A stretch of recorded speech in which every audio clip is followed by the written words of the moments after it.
Welcome to Business Innovators Radio, featuring industry influencers and trendsetters sharing proven strategies to help you build a better life right now. Hi, everyone. This is Dr. Tami Patzer, and I'm really excited because we have a truly inspiring guest with us, Bonnie Diaz. Bonnie is a former world and national ballroom and Latin dance champion, a certified yoga, fitness, and Pilates master instructor, and a passionate advocate for animal welfare. She's also the author of the book Ballroom-ology and the founder of Ballroom Barks, an organization dedicated to rescuing animals and promoting animal welfare within the dance community. Bonnie has recently introduced the innovative 3D partnership system, aiming at enhancing dance partnerships through a holistic approach combining spirit, mind, and body. Today, we'll talk about her journey and her work and her vision for the future of ballroom dance. And we're going to start with her animal advocacy. So welcome, Bonnie. Hi, Tami. Thanks so much for having me here today. You're so welcome. And everyone, I had the pleasure of interviewing Bonnie several years ago. And so it's been a while. So I'm really excited to talk to her to get an update on everything she's doing. But first, I wanted to start with Ballroom Barks because you told me that this was what sparked this entire mission for you. So tell me what motivated you to start Ballroom Barks and what are the main goals and mission for Ballroom Barks? Yes, of course. Well, Ballroom Barks was formed in 2009 as a not-for-profit 501c3. And it was put together with the thought of my passion for helping all animals on the planet, but being an active ballroom dancer and so many ballroom people, competitors or studio owners, they all, when you go to these places, they all have their animals with them. They have their little dogs with them. And, they do a lot of helping of rescuing animals. And I was very inspired by other people in the performance world who would always do fundraisers and adopting events. And I'm an animal lover since childhood. And I used to volunteer at all the shelters here in New York City. And after a while, I've realized I have an amazing venue here that I can bring awareness to animal rescue and uniting the ballroom dance community to help animals all over the world. Right now, we're active in the tri-state area, but we have done fundraisers helping a rescue in India, which was very fun. But what we do is we organize through a ballroom venue an event. And we can do it several ways. We can do it as a dance competition, and like you would in a regular dance competition, like you see on TV or Dancing with the Stars. And everybody can dress up as the animal of their choice. They have an animal themed costume. They have an animal themed song, like the Pink Panther. And whoever wins, brings in the most money, and a portion of that goes to a shelter or goes to a rescue organization. The last one that we just did this past January 2024 in New Jersey, we did what was called Hustle for the Hounds. So they all dressed up in costume and danced hustle dancing, and a portion of that went to the K9 unit here in New York City, which helps maintain the wonderful animals that work for the police and the fire and the rescue. And a portion of that was sent to them this last January. We also do affordable housing here in New York City. Ballroom Barks is associated with a small 14-unit building here in the Chelsea area, and we accommodate as many people with animals as possible. We don't do any kind of extra fees or charging, kind of animal security deposit. It makes people feel safe and comfortable, and people that have animals in their apartment or in their universe tend to be a lot kinder, a lot calmer.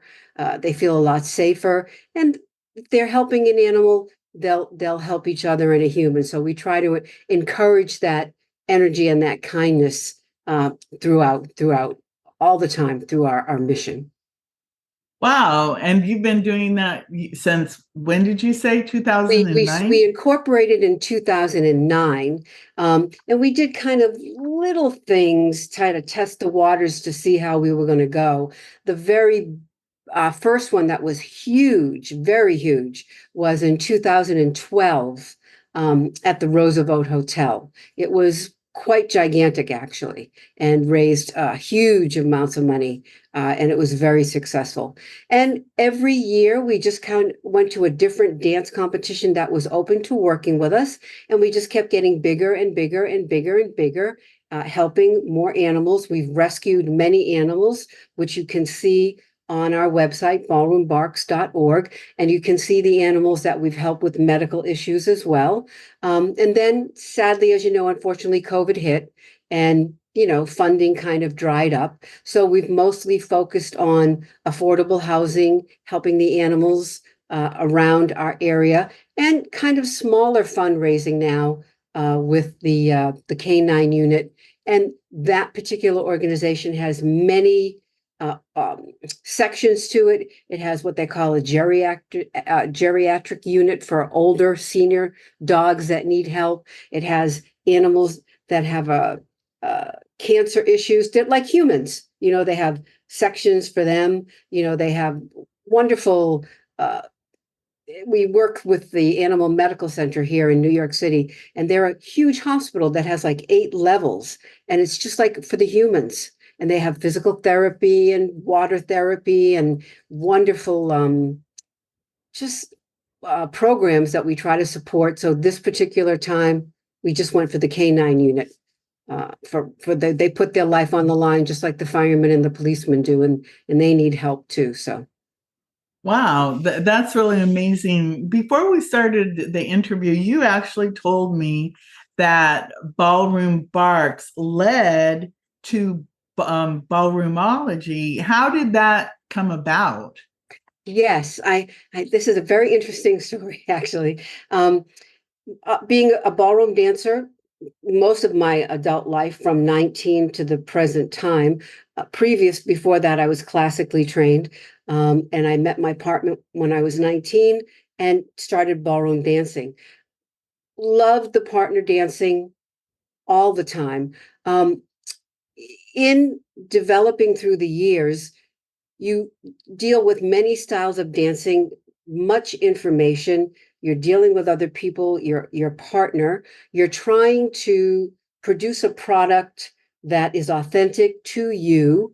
And it's like when you're learning something all the time, it's in process. You have a lot of data that you're trying to process. And I was actually just closing my eyes one day and thinking, how would I want to present a program that would help other ballroom people, like Ballroom Barks helps for the animals. And Ballroom-ology, the word just sprang into my head. And I remember I jumped up and I said, I went on that website, GoDaddy, right away, and I said, I wonder if this name is available. I kept saying, that can't be available. It's danceology, musicology, cosmet, and it was available. I said, oh no. So I just immediately bought the name, and Ballroom Barks is trademarked, of course.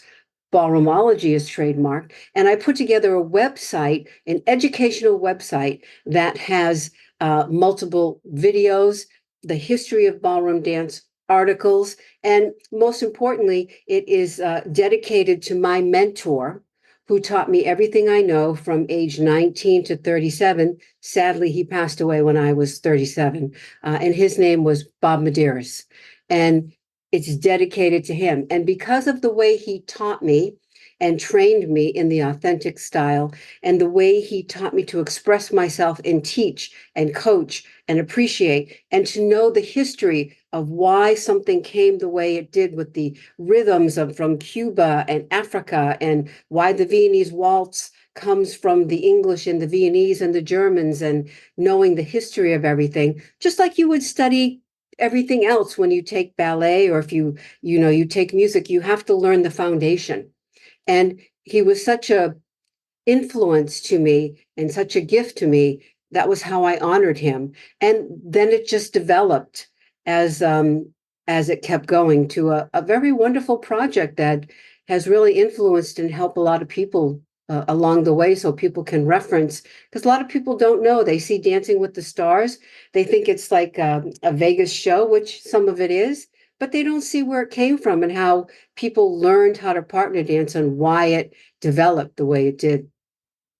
That really is fascinating. And so you created the website, it's an educational website, and you also wrote a book called Ballroom-ology. What is the message of that book? Because I know that you divided the book into spirit, mind, and body. And I think that that's unique when you think, I don't know that people always think of dancing as being that integrated. Yeah, it's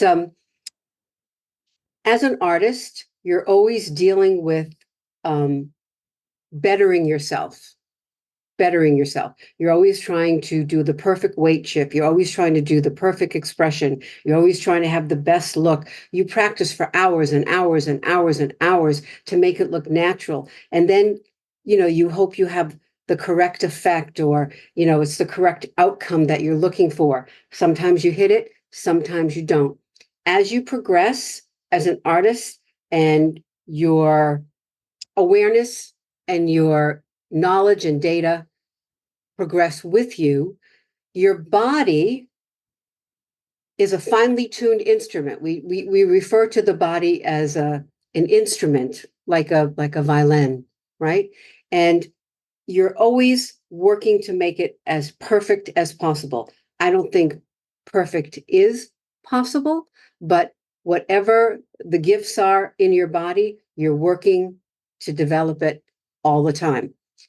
As you go, that is your body, your what we call your skill set. What's your skill set? You have your mind, which is sometimes working for you, sometimes working against you. You can go to an audition and never get a call back. It can really do a number on your confidence, on your, for lack of a better word, your ego, your why didn't they pick me? The thing is, when you're auditioning all the time as a solo person, you might go to literally 150 auditions and get one. So when people say you got the job, I always say, you don't realize how many I didn't get. That's how much you have to go through that process. It's the same thing as a couple when you're dancing. You are developing, you come to the dance floor, hopefully within the same mindset, not always. Sometimes you have more than just a dance relationship. Sometimes you don't. It can get very difficult and challenging because two people are trying to produce a product on a stage, on a TV, on a dance floor. And if you're in the competition world, you're being judged, you're being marked, you're being evaluated. It is subjective, not objective.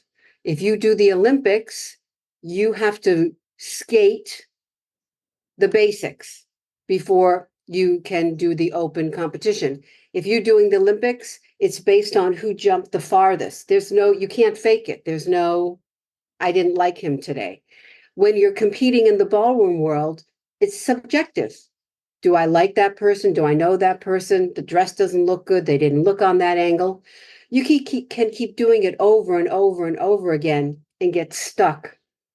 Your mindset can get very uncomfortable, and it can get very unenjoyable as you go. So moving forward, the mindset is only the second one.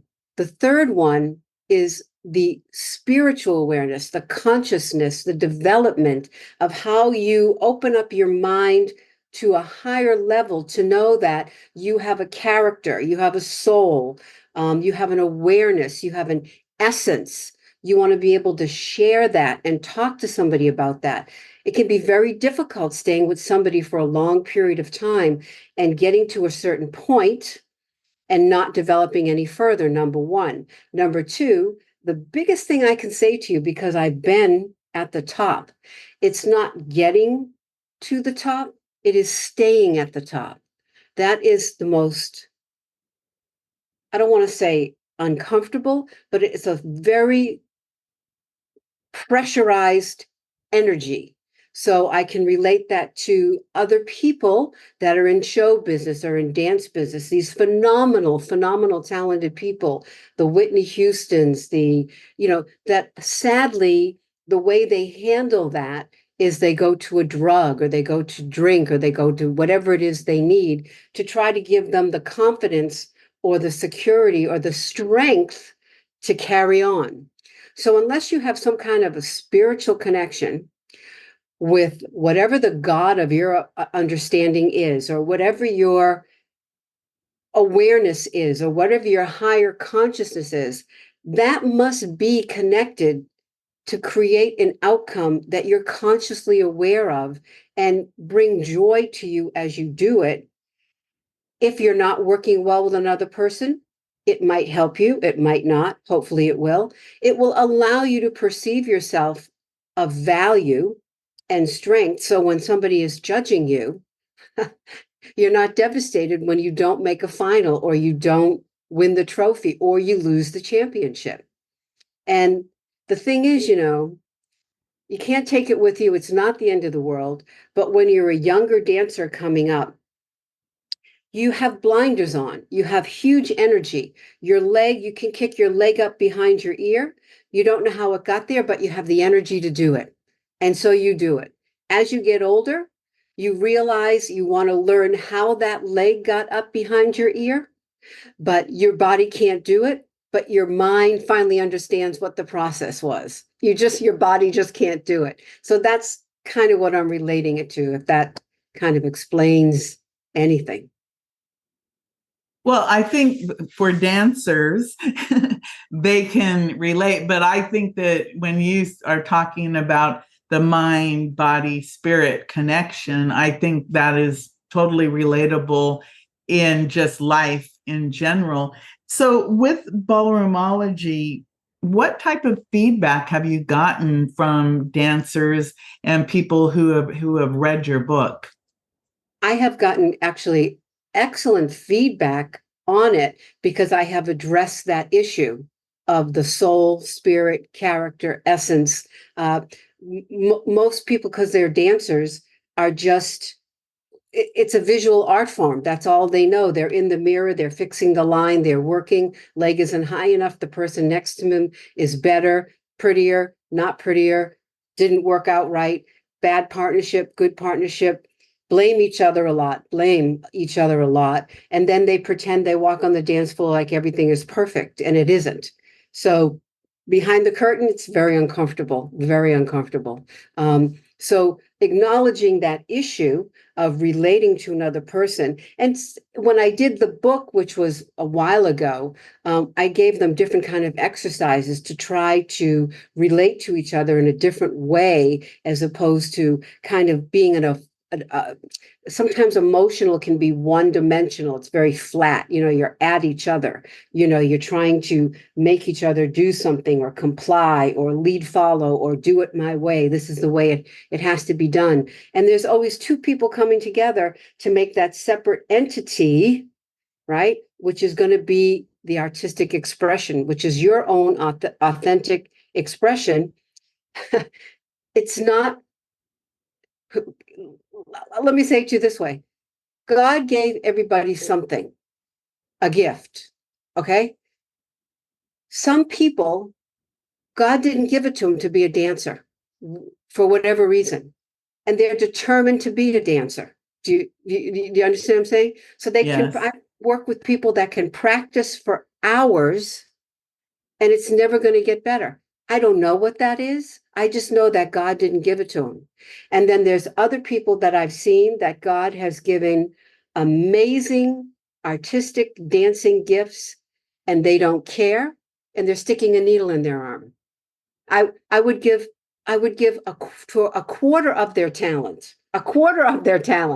and they don't care. So I don't know what that is. I just know when the spirit or the consciousness or the awareness is not elevated, that those are the kind of issues that you can have when you're trying to move forward. I know God didn't make me a singer. I can practice. I've auditioned as a singer. I can hold the key. But you don't want to mic me up for the solo, and I don't want to do the solo. God didn't give that to me, But some people it's very hard for them to accept what the gift is and what the destiny is. And the way to get some peace of mind is to open up the mind and elevate the consciousness to know that whatever it is you're gifted to produce on the planet might not be what the other person has. I think that makes a lot of sense because all of us, like, number one, I can't dance and I can't sing, but I'm good at other things. So I think people listening can understand that concept. I wanted to really ask you about the 3D partnership system, because you've worked on this for a while and you've been perfecting it. Can you tell me what it is and how it came about? Yes. I have been, for lack of a better word, playing with this with different people and couples over the last 10 years, little bits and pieces, and I've always gotten tremendous feedback. And just this past year, during COVID, I had some people reach out to me saying, can you please just talk to me about that? Because I'm working here, we're dancing and we want to work on it and it's really helping. And can you please do it? Can you please do it? I did it. So I did it. And I actually did a year of working with a couple and working, doing certain things. And one of the people said to me, it's fabulous, but you need a name for it.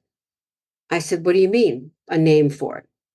And I said, I just call it, working around a shared axis, and basically she said, no, that doesn't mean anything to people because nobody knows what that is. So I really thought about it and I went 3D partnership system. And I'll tell you where that comes from. In any kind of performance, ballet, opera, theater, there's 3 types of stages. There's what's called the classical proscenium stage, which is what the Broadway stage is, has an arch, it's flat, the audience sits and watches. Everything is a visual experience and an audio experience, okay? The second one is called, sorry, I just lost my train of thought. The second one is called thrust stage. A thrust stage goes out into the audience. It can be round, it can be a runway. Okay, that was actually the original one centuries ago, and it's 3-sided, has a back. The third one is called in the round. It's exposed on all sides. Okay, sometimes they have that in dinner theater, but that's what a competition is. You're dancing in the round. What the ballet people did years ago was when they had the proscenium stage, they used to have what was called a raked stage. That meant it tilted from the audience up on an angle to the back, away from the audience. The audience was level and the stage was raked. So that's how they saw it. Okay. So then what happened was, as they progressed, they realized that it didn't work that good. So what they did was they raised the audience. Okay, if you go to a theater, the audience is raised and they flatten the stage. Okay, so they're progressing. The final kind of pied de resistance was the ballet people realized that they were still dancing flat. Their bodies were dancing flat. even though they had different angles. So the ballet people, ballet masters, made up the technique and invented, it's to current today, called the épaulement, which is a shouldering technique. When you see dancers dance, they learn how to use their head, their shoulders, their core, their arms, and shape on an angle. So they're not just standing flat like a flat doll, like a flat cardboard. That three-dimensional shaping is what has been put forward in the round, okay, in the ballroom dance competitive world. So what happens is, if a couple is dancing, the problem is the judges are looking at you at a different time. How do you know you look good? The only way you know you look good is if you create a three-dimensional shape between the partnership at all times. That's what got me going forward, because people were doing it. Sometimes they look good, sometimes they look bad. When the judge looked at them and they looked bad, they didn't get a good mark and they looked visually not pleasing. So I developed the system of working around people are dancing. They each have their own skill set. They have to know their choreography, their core. They have to know their placement. They have to know their footwork. Before they come together, that has to happen. That's called skill set. The mindset is that you're both going to work on something in a three-dimensional shape. That means that you know what a shared axis is. That's an imaginary vision in your mind's eye between the partnership that you're going to shape your body around, whether you're in a closed position or an open position, and take it around the dance floor. I relate it to the sun, okay? The sun is the center, for lack of a better word, and the planets rotate around the sun, okay? They're in different positions for however many years.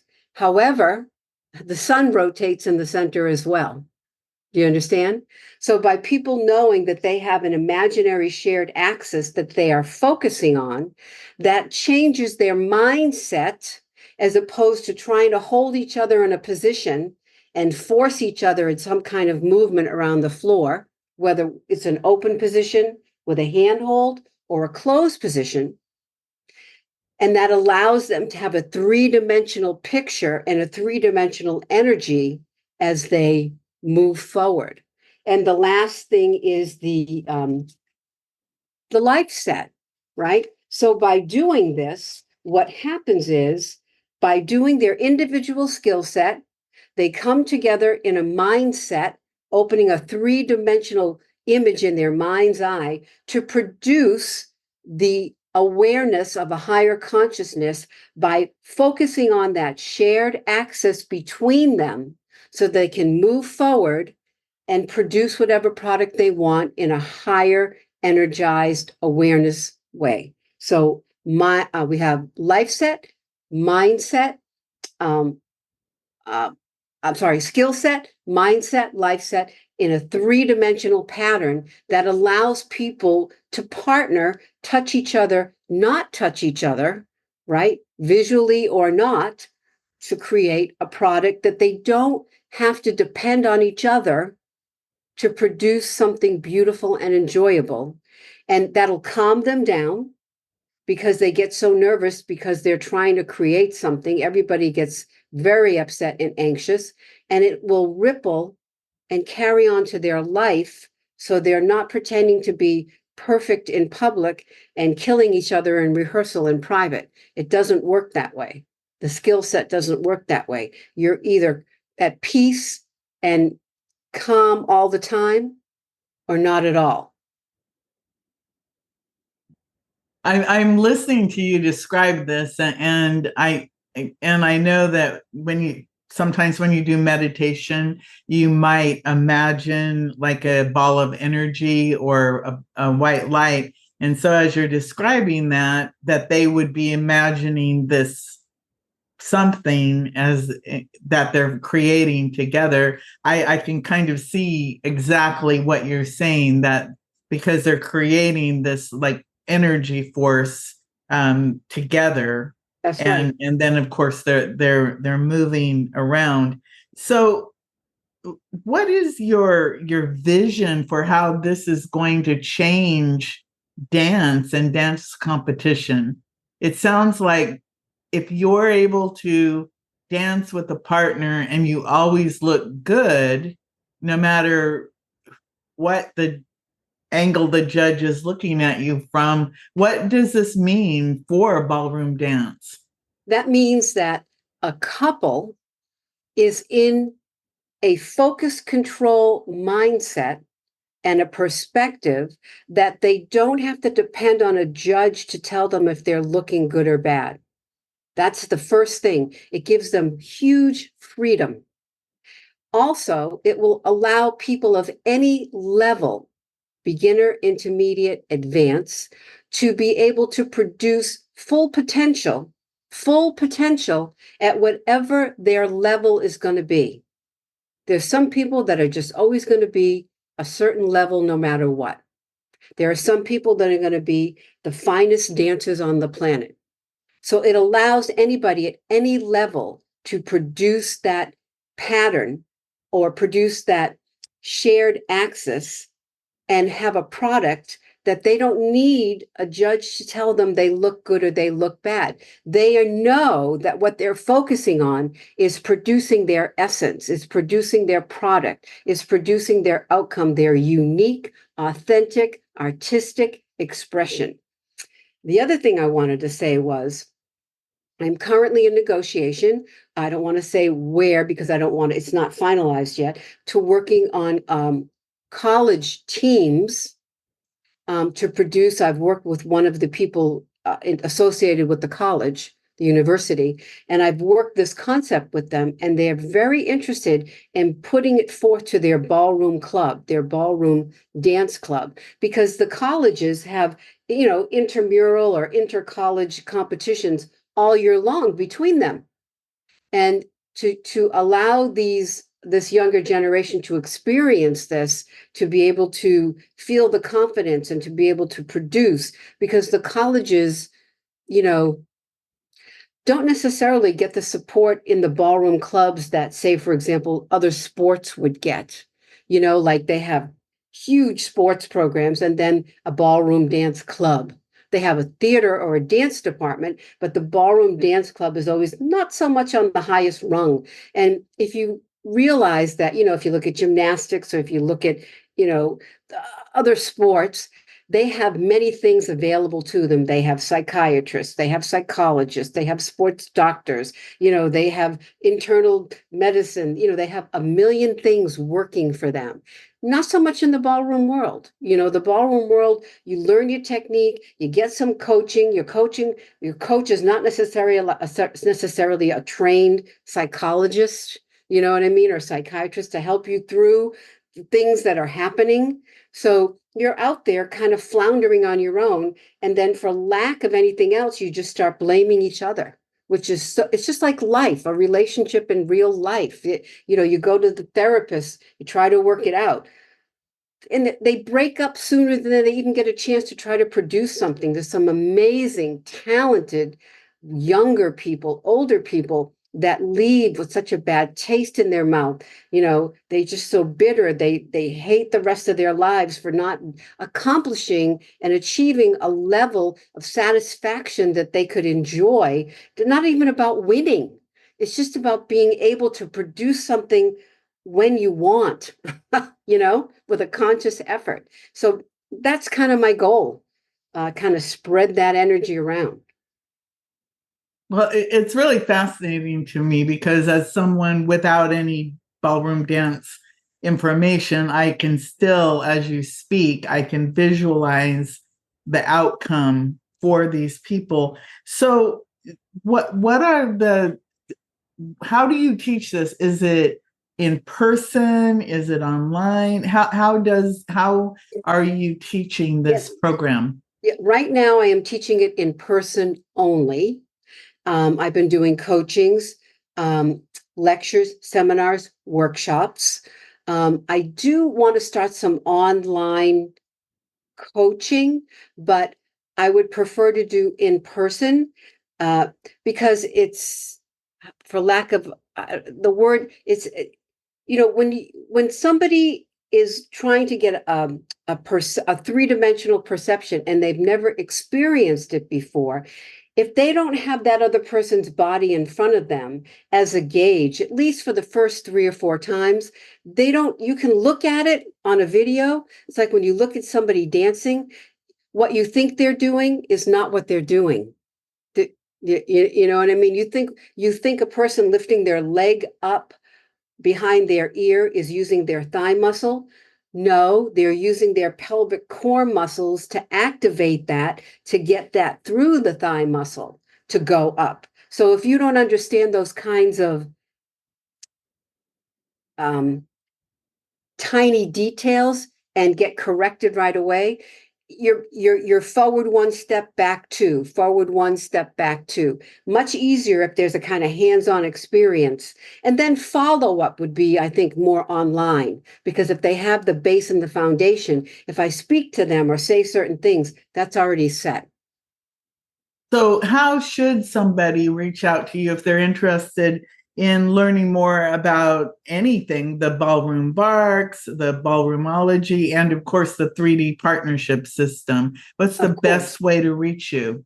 You can always email me, bonniediazdance@gmail.com. You can go to ballroom-ology.com, and it has all my information there as well. Ballroombarks.org is my website, and also bonniediaz.com is my personal website that has all my own personal videos and experiences as well.